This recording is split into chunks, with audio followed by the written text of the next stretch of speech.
Hi, my name is Patrick, and this is Prep Mindful, your daily video practice in mindful test prep. Coming at you today with a PSAT math question. This was question 9 from section 4, the calculator indeed permitted section from the PSAT that was administered on Wednesday, November 2nd, 2016. Now right there, you can pause the video, try the problem yourself, and then unpause the video and see how it goes after you've seen the explanation. I don't know. Sounds kind of good. Because we're getting in there. It reads, x plus y equals 4. X minus y equals 2.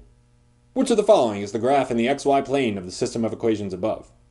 Okay, I'm no math whiz, so if I just look at x plus y equals 4, I'm not positive what that graph looks like. But if I made it look like y equals mx plus b, then I would know what to conclude. So I'm going to get y by itself. I have y equals negative x plus 4. What would I know about that line? Well, the slope, or m, is negative 1, and the y-intercept, or b, is 4. Okay. So whatever graph I choose has to have a line with a negative slope and a y-intercept of 4. Maybe there's something I can eliminate.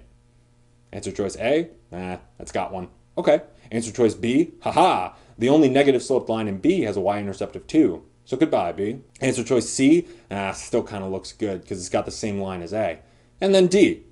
Well, the only negative sloped line there has a y-intercept of negative 4. And we wanted a y-intercept of positive 4. So I got it down to A and C, and I've only really done half the problem. Okay.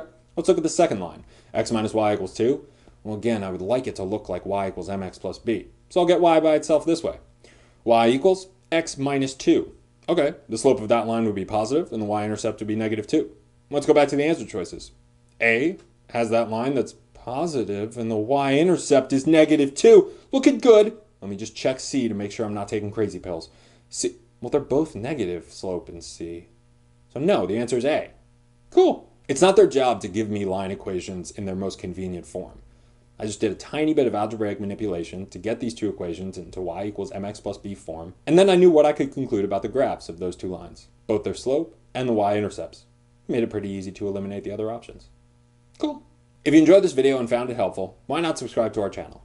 What, do you hate learning?